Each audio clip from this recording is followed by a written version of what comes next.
Inside the Mind, the official podcast of Missouri S&T Athletics. Patrick Murphy here with you again, as always. We'll be talking with track and field coach Shaun Meinecke on the show again this week. But before we get to that, I want to take a moment to let you know this episode of Inside the Mind is sponsored by Missouri S&T Corporate Club member Super 8 by Wyndham Rolla. We would like to thank them for their membership in the Minor Corporate Club and support of S&T Athletics.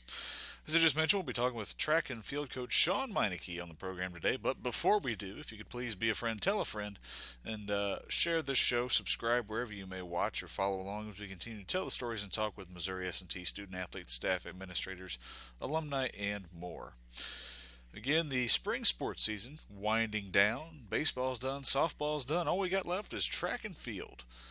Those were the only two teams in action last week, and they participated in the Missouri S&T Last Chance qualifier to close out the regular season, as the national championship selections will be made this week. Actually, recording this intro on Tuesday, the selections will be made today for the national meet.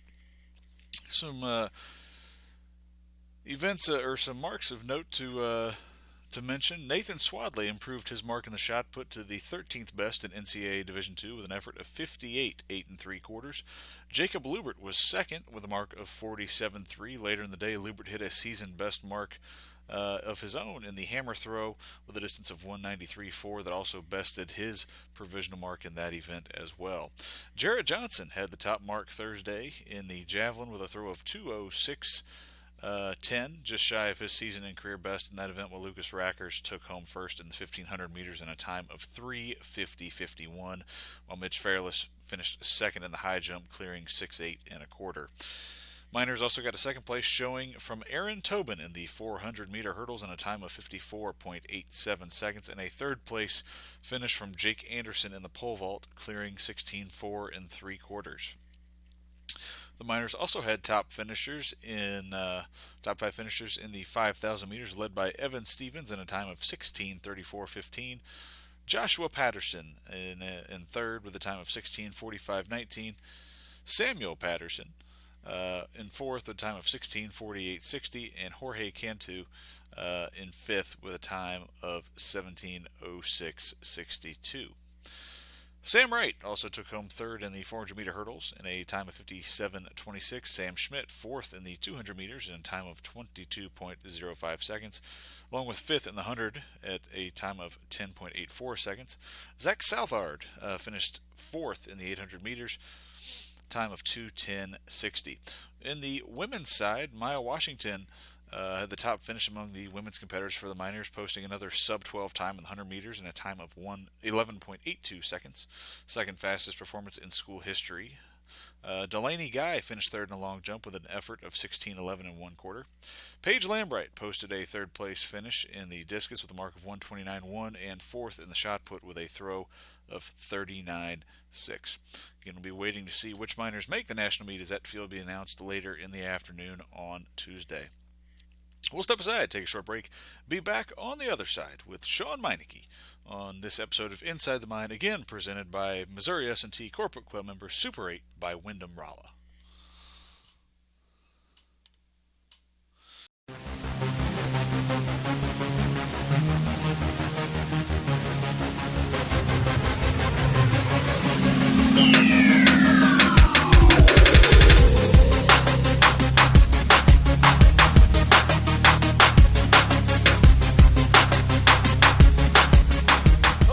This episode of Inside the Mind, again presented by Super 8 by Wyndham Rolla. I want to thank them for their membership in the Missouri S&T Corporate Club and their support of minor athletics.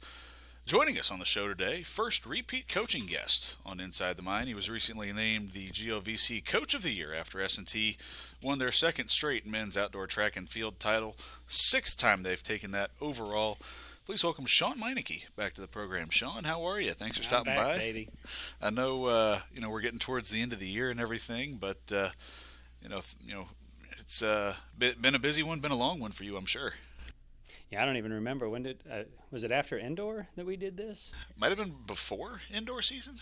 It was forever ago. It feels like. Seems even longer. I know when we had you on last during the indoor season, we kind of talked about how track season, cross country season is kind of one long, big, gradual build up. With the track kids, it starts obviously towards November for the kids that run both, like your distance folks. It starts August, so that's basically going through 8 9 months straight. Now that we're into the year, how are you feeling? How's everybody feeling at this point in the year? Well, I hope there's about a half dozen of them that are feeling really, really good. The inside joke there. We're waiting for this afternoon for the announcement of the national fields. And Sure, yeah. We will have. I think we'll have anything if the numbers hold true to the past forms, and I don't know, anything from 3 to 7. So, cross my fingers. Yeah. It's May Madness, is what I call it. It's an appropriate term for it. Yeah. Plenty to talk about since you were last on too. Obviously, the indoor season wrapped up. Indoor championships were back on.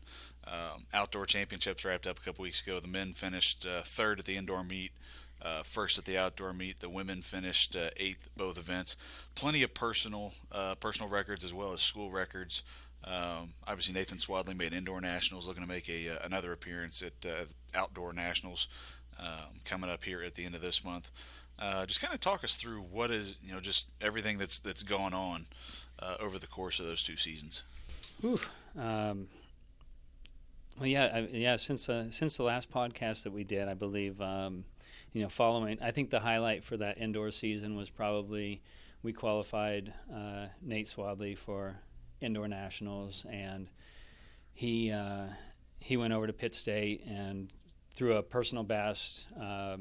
First time over 18 meters in the shot put, reset his indoor school record, and walked away with a 6th place first team All-American, which is the first time that he's accomplished a first team. And the progress that he's made over the course of those years, I go back and think back to when he was just a pup on those first national meets and getting his feet wet, and now he's showing up and teeing off when he gets there. So it's pretty cool to watch that kind of confidence build in the development, not only of Nate, but of all the athletes as they kind of move through those seasons.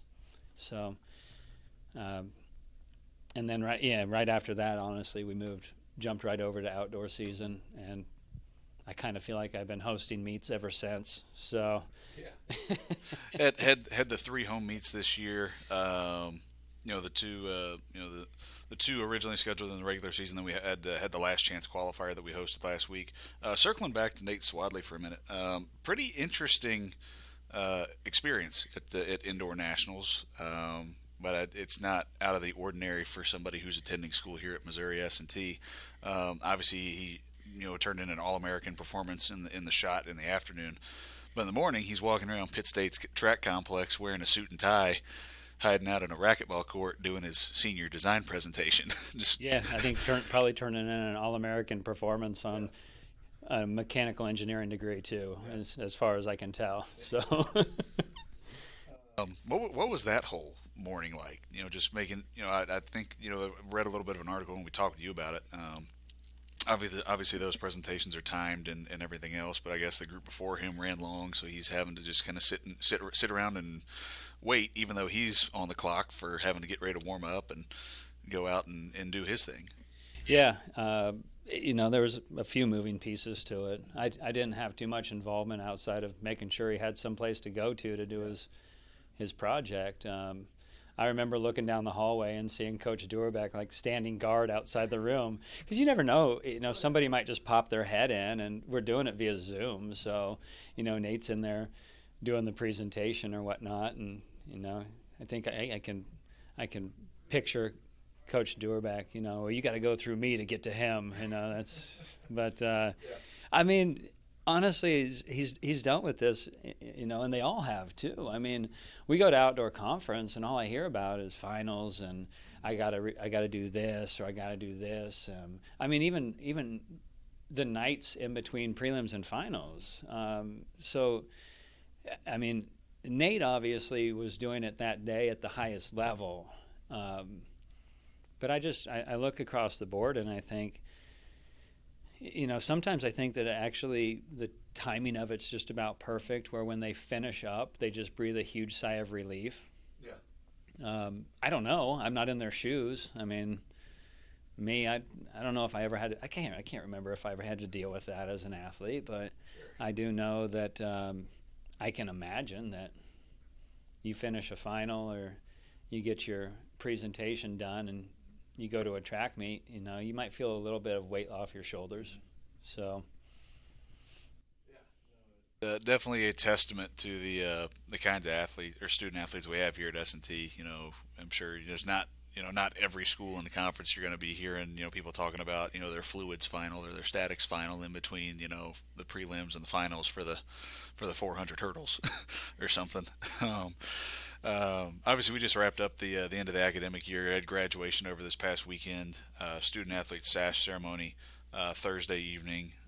You guys were able to come in and kind of have that second ceremony after you guys wrapped up outside. Andrew Lofgren ran a 5K, and then turned in 15 minutes, showered, and got to the sash ceremony. So, I think it's. I mean, it was 92. Yeah. It was a hot one Thursday. Probably on the turf, it was 105. So, as someone who was out there taking photos that day, you're probably not wrong. It was and they stuck with it, and it was a great group of seniors. I'm so happy that we did it together as a group like that, and got together, because that class is I didn't really think about it until I was standing there in front of them up in the gym, and you've got Maya Washington, school record holder in the 100. You've got Joseph and Jake, hopefully national qualifiers in pole vault. Right now they're ranked 19th and 20th in Division II. You've got Mitch Fairless, the school record holder and conference record holder in high jump. You've got Nate Swadley, school record holder in discus and both shot puts. You've got Andrew Lofgren, all conference cross country. Yeah.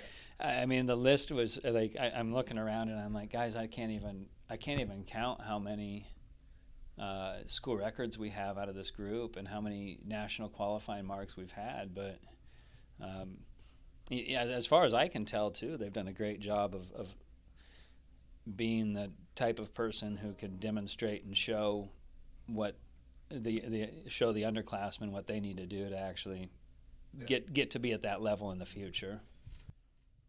This time of year is always kind of a special one, and I think you just kind of touched on it right there. Just what does this time of year mean to you as a coach? Obviously you got kids graduating. They're wrapping up their time here, getting ready to start their lives, and I know you touched on it, and I think all the other coaches touched on it a little bit too when they were up talking at the sash ceremony.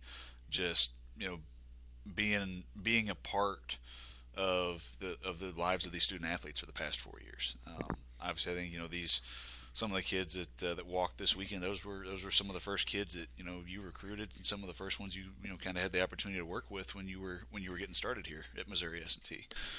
Yeah, the fifth years, they would have been that was my freshman class when I first got here, and the fourth year seniors would have been my first recruiting class. So.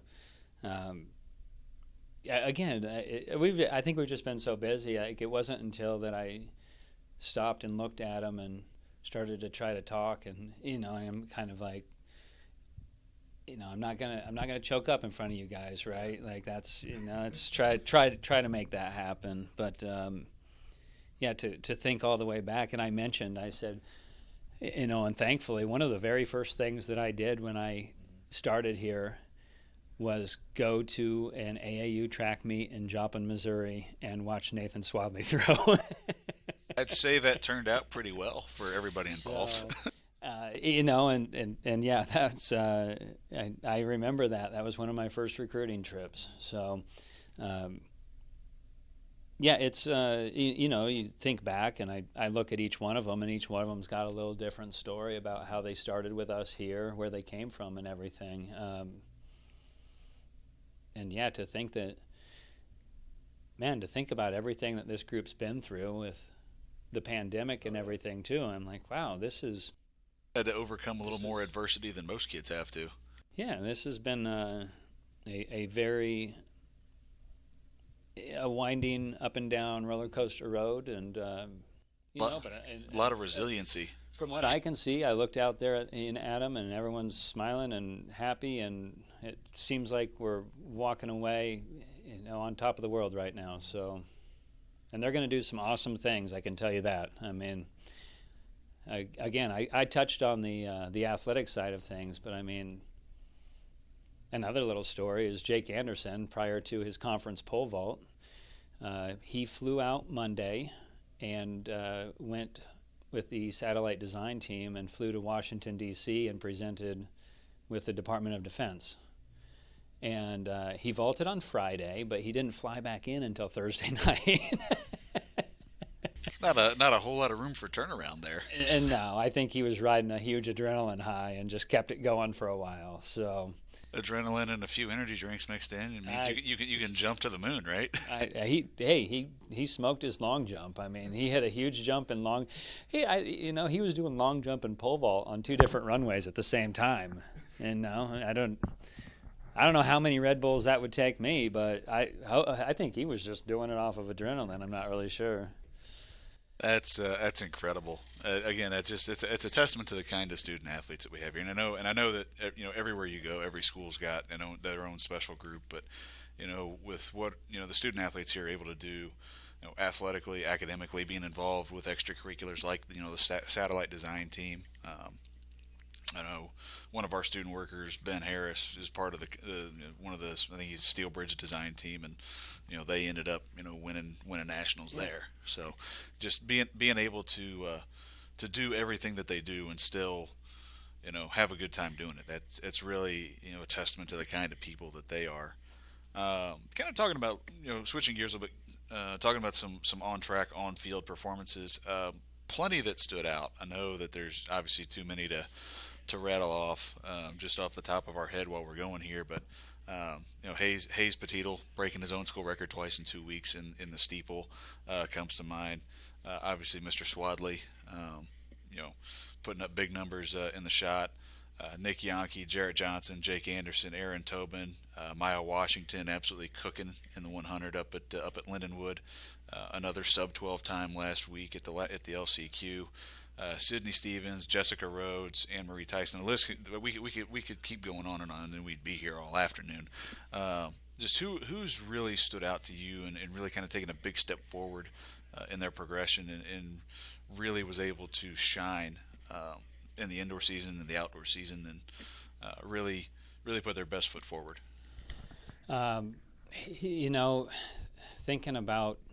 Thinking about the two women who put up provisional qualifying marks, and even going back to just a couple of years ago where they were at. Maya came in having never run high school track. She was a basketball player in high school. You mentioned that Thursday night. Yeah, and I remember that. I mean, she just ran 11:79 at Lindenwood, and if I'm not mistaken, I went back and looked. I wanted to talk to Maya and say, hey, do you remember your progression? I want to say the first 100 meter that she ran was right out here at our March meet about 3 or 4 years ago, and it was 13:4, I believe.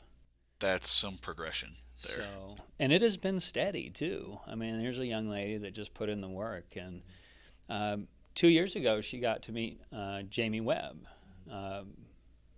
the school record holder in the 100 and I believe maybe the 200 as well. But Jamie was inducted into the Hall of Fame, and out at the football game that night, I introduced Maya to Jamie, and Jamie's married to Rod McDonald, a former sprinter for the men's team.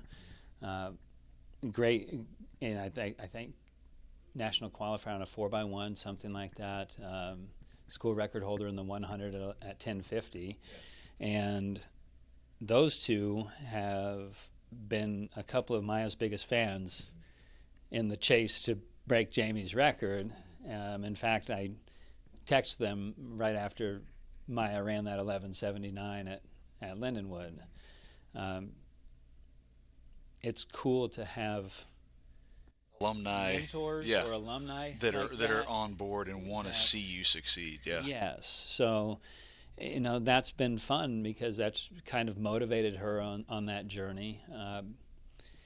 2 years ago, if you would have told me Anne-Marie Tyson was going to be on the verge of qualifying for nationals, I would have said you're crazy. The potential is there, and then things just started to click this year, and they clicked a little bit more, and my goodness, they just kept clicking. All the weekly awards that were accumulated over the course of the year on both the men's and the women's sides at the conference level, probably at least a half dozen, probably closer to a dozen. We had 2 women's athletes, GLVC athletes of the week, Anne-Marie Tyson and Maya Washington, and then at one point in time they actually ran a string of 5 consecutive field athlete of the week. And it just so happened that, when we talk usually about track and field, we mention the name Nate Swadley, but Nate was actually never one of those.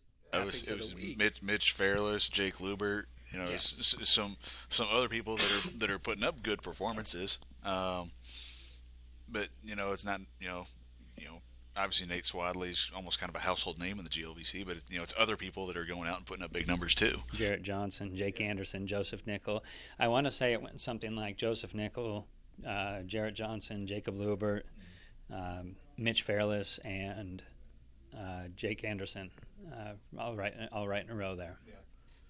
And that just shows a testament to their buy-in to what you and Mary and everybody else on the coaching staff works with. Everybody wants to go out and keep taking those steps, keep progressing, and obviously those weekly awards, the medals at the conference meet are all a testament to that. And that kind of helps kind of transition into this next question. Who's really taken some big steps in development this year? Obviously, Otto was named the freshman of the year on the men's side at the conference championship after his decathlon performance, along with some of his individual events as well. So talk a little bit about him and just kind of anyone else who may have really stood out this year. Yeah, the interesting thing we talk about Otto, and I know Otto is a focused, driven individual. His work ethic is awesome. He's going to be good, and I say that I guess tongue in cheek a little bit, because I'm like, he was just voted freshman of the year, and I say he's going to be good. He's already good. He's going to be bad. And like it's going to be fun to watch that young man and see what he can become. And I told our athletic director, I said, I honestly believe that if it wouldn't have been Otto, I think the second highest point total scorer for the freshman was probably our sprinter, Sam Schmidt. Yeah. And Sam's transitioned well into the college ranks, and I think, this is one of those coach-athlete relationship things. You kind of figure out in year one what works and what doesn't. So I say that things are going to get better as we learn each other better and what training tools work the best. And I think there's some big things on those guys' horizons.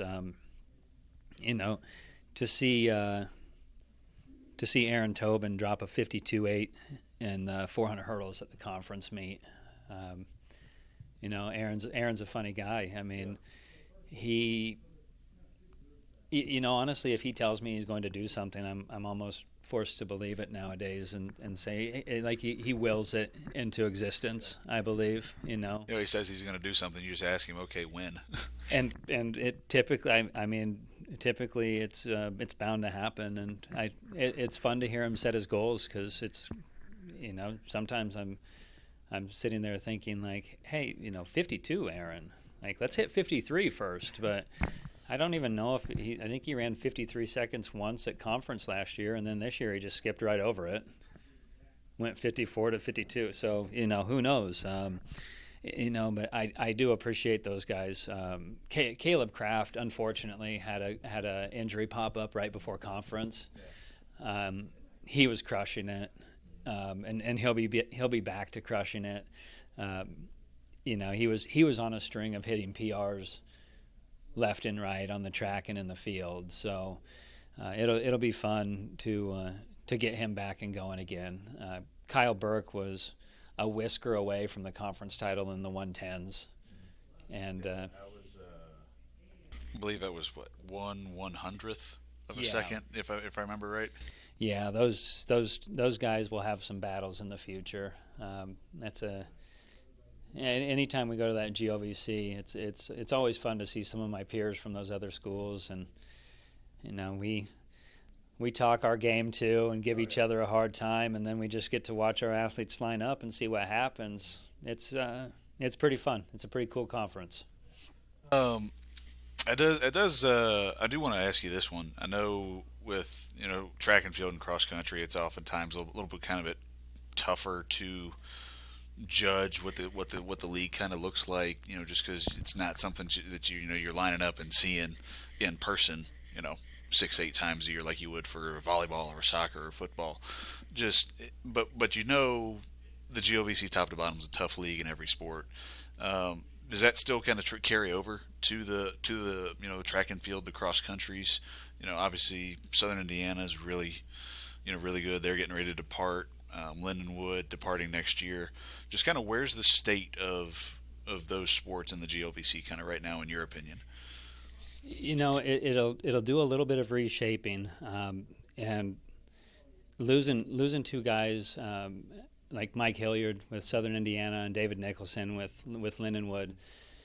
Those are two programs that are at or near the top every year, and but you know what, that's going to open some doors. There's some great coaches in the GLVC, and there's going to be some opportunities for them to make some moves up the GLVC ladder. I can see some of the programs that are developing, and it's making the conference meet very entertaining, to be quite honest. It's pretty cool to see a lot of teams in the mix. But yeah, I go back to you make these friendships with these coaches too. Maybe that's a little different with track and field. I'm not on the opposite sideline just staring at them, wondering what play they're going to run. I know that they're going to put their athletes out there. We kind of just hang out on the infield. You know who's lining up against who, and in the blocks, or what the lineup for the throws are going to be. Oh yeah, and they it's a little different nature out there. I'm always very complimentary of, some of those sprinters and throwers and everything that cheer for our kids too. Yeah. It's just kind of a big. I would say it's a GLVC family in track and field. Yeah. Always happy to see the GLVC kids perform on the national level. The conference meets have been getting more and more competitive and exciting with those those marks that just pop up out of nowhere, and all of a sudden, you got kids ranked. I want to say Lindenwood's got a young man in the 400 that's ranked as high as 4th. Truman State's got a thrower that's 3rd in the discus. There's national level kids out there, and we're in it too. But yeah. Don't really know what it's going to look like without Lindenwood and USI. Different. Yeah, and that's part of my job, I guess, is just try to fill the gaps with S&T kids, Nothing else to do, right? Hit them where they're not, right? That's So when I say that there's opportunities out there, I say there's opportunities for other people, and that's us included. I really couldn't tell you. We won't know until we're in there next year. For sure. I know you're talking about going back and forth, just having that banter and that rapport with other coaches. I know just as much as I was kind of moving around while I was out at the couple track meets, I was able to go out and shoot this year. Just seeing seeing the camaraderie among the athletes, everybody cheering each other on, celebrating each other's successes. You and the other coaches going back and forth, having a good laugh, kind of, it's a different dynamic for sure. Almost kind of reminds me of, beach volleyball last year at Jacksonville. It's just a different vibe. It's a lot, there's still competition, but it's a lot more laid back atmosphere as opposed to football where you're lining up, staring a hole through the person on the other sideline, trying to figure out what's coming. Yeah. I think on meet day, the way I kind of see it is, whereas a football coach might call the perfect play or something, the basketball coach is calling out of bounds plays. What am I calling? My work's The done. right lineup for the 4x1. Maybe. Honestly, I let him pick it. I kind of view myself as the guy who does the training up to meet day. I hopefully try not to overburden them with too many things. My view is if we prepared well, then they can just go out and compete and have fun, and it'll become kind of automatic for them. So I'm trying not to do too many things that, overburden their brains with technical information when They get that enough in the classroom 5 days a week, right? I think so, and I think they get it enough on the track, during the week where, I don't really want to be thinking when I'm running a 400-meter dash about whether or not my ankle is dorsiflexed. That's silly. I want to be thinking about the guy next to me and trying to beat him, probably. So, Obviously we're coming up on the end of the year. Looking back, just the overarching big picture of everything: cross country season, the indoor track season, the outdoor track season, everything that's taken place, all the awards at the conference level, all the championships, all the everything else. Just what can you say about what your athletes have been able to turn in this year? It's just seeing the whole thing come together. Honestly, the performances, the buy-in from the athletes, the support from the department. I think we're in a really good spot to have a lot of fun here, and I say having fun. Obviously, having success is part of having fun too. If I'm not mistaken, I saw him breaking ground up. I saw the skid up there at the throws area. Putting in a new throws area. Yeah, that's something to get excited about. Yeah, it's going to make the meet atmosphere substantially better. And quite honestly, I'm kind of looking forward to. I think S&T and Rolla, I think we're having a good time with track and field right now. Yeah. The community support has been great. Working with Rolla High on track meets and everything, working with some regional people, bringing in meets. It just kind of feels like we're taking a good step towards making it a place where track and field could be a lot of fun for S&T. Stuff. It's you mentioned obviously breaking new ground on a new throw center currently. The existing facility way over at the frat row fields. I know as far as meet administration goes, next year that'll help, having everything kind of all on the same side of the street, not having to jump in your car, drive 5 minutes, and make sure everything's going on the way it's supposed to.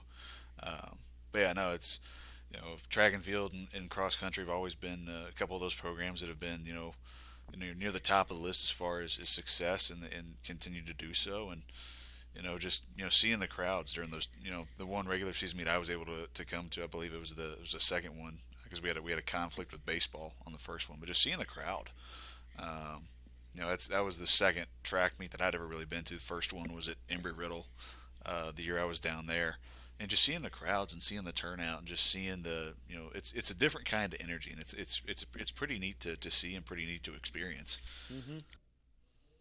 I know last time we wrapped up talking about food, so I guess that's a good fun thing to wrap up with again. You had any good meals lately, or have you just been living exclusively out of Casey's off of coffee and pizza? Breakfast. Stopping for breakfast that's a treat nowadays. Breakfast? What's that? I always feel like I'm like 3 coffees in. I'm like, oh shoot, breakfast. All right, well, maybe tomorrow, something like that. But meals. Oh my goodness, some of these meats, right? Yeah. You're gonna laugh. Here's a meal for you. Conference. We had to roll 3 days of conference into 2 days because of it. Because it rained the entire week across the whole state. Yeah. So those poor decathletes, I want to say we rolled out to the track at about 6:30 a.m. and I don't think we got off until about 9 or 9:30 on day one. That makes for a pretty long day. Yeah. And when you don't really have too many meal options there sitting in front of you, and 9:30, I'm going back to the hotel, Murph. Yeah. There's, what was it, Burger King, I think? I mean, We got to do a calorie count on something. there's not too much in Bolivar to pick from, unfortunately. It didn't matter. Whatever was lit up, I was going. I mean, I think I had that's the meal: large fries, large Coke, large jalapeno poppers, 2 chicken sandwiches, and I think that might have done it, my man. But After a day, it's probably about 30,000 steps in it or something. 30,000 steps, but I think I probably threw down about 5,000, 6,000 calories in about 10 minutes. So basically, you call it a push, hit reset, and come back and do it all over again the next day. Oh, 100%. 100%. With a smile on your face, right? Like, this is crazy, but it's a good crazy. Yeah, then at home, wife's doing a lot of good cooking, man.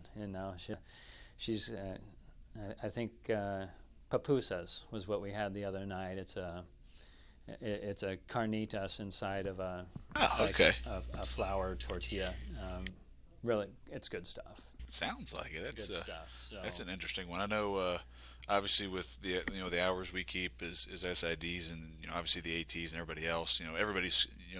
Everybody keeps weird hours, and you're just again kind of eating whatever's available. I've been meaning to do bacon Swiss pork chops for like the last 3 months. Still haven't gotten around to it. So maybe it's the best of intentions, that's sometimes I see something on the calendar and I'm like, I can get to that, not today, maybe tomorrow. So. Yeah, I think the most adventurous I got was making another batch of it's like almost kind of like a Tex-Mex tater tot casserole kind of deal. That casserole is great. Oh yeah. Throw it in the oven, man. Oh yeah, Awesome. just tater tots, cream of mushroom soup. I throw a can of Rotel tomatoes and chilies in there. Hamburger meat, and just let it go, and then you eat on that for like 3 days, 4 days. Well, I'll tell you what it is now. I mean, it's grilling season. It's the summer. It's about time for it. It got the smoker out back and the grill. I mean, we're ready to go. So. Well, Shaun, I appreciate you taking time out of your day to stop by and chat with us. I know we're all waiting with bated breath on the national meet selections, which will be coming out at some point today, be it this afternoon or this evening. But appreciate your time. Congratulations again on the Coach of the Year honors and the conference championship on the men's side. I know it's the end result of a lot of hard work, a lot of buy-in, and it's a good reward for the end of the year. So appreciate it again as always, and we look forward to chatting with you again sometime. That's head track and field coach Shaun Meinecke. That'll help wrap us up for this episode of Inside the Mind. Again, presented by Super 8 by Wyndham Rolla. Thank you all for taking time out of your day to spend with us. We appreciate your support. We wouldn't be able to do the show without you. Don't forget to subscribe to the show wherever you may follow along. If you've missed any previous episodes, be sure to head to the Fan Zone tab of MinerAthletics.com. Look for the Inside the Mind podcast. All previous episodes archived there, along with links to all platforms where the show is available, including YouTube, Spotify, Google Podcasts, TuneIn, and Deezer. Thank you all again for taking time out of your day to listen. We appreciate your support as always. And until next time, cheers and go Miners.